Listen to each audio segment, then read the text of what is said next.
तुम्ही कधी तुळजापूरला गेला असा मंदिराच्या अगदी थोड्याच अंतरावर हॉटेल अशोका म्हणून अगदी व्हेज रेस्टॉरंट आहे. हॉटेलमध्ये गेल्या गेल्या असं मस्त त्यांचा अँबियन्स आहे. मी सह फॅमिली ज्या वेळेला गेलो होतो त्यावेळेला जेवणाचा योग आला. सुरुवातीला आमच्या सक्षम कनी मस्त असं मसाले पापडवर ताव मारला. मसाले पापड झाल्यानंतर मस्त असं सोया घेतलं. सोया फ्राय टॉपचा होता. मस्त असा अशोका स्पेशल व्हेज भाजी आणि काजू करी मस्त आणि क्वालिटी मध्ये मस्त भाजी होती.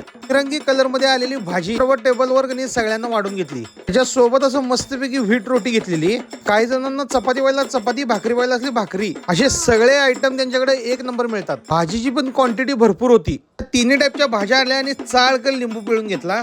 त्यानंतर रोटीचा एक तुकडा घेऊन मस्त भाजीचा आस्वाद घेतला. रोटी तोंडात टाकल्या कळालं की क्वालिटी कशी आहे. आमच्या विनूला पण तिथलं जेवण लय आवडलं. सगळं झाल्यानंतर मस्त असं जिरा राईस घेतला. जिरा राईस संपून मस्त अशी दाल खिचडी घेतली. दोन्ही राईसची क्वालिटी एक नंबर होती आणि असं मस्तपैकी ताट रिकामी केलं. ताट रिकामी म्हणजे क्वालिटी जेवण. त्यामुळे तुम्ही एकदा तिथं नक्की जावा.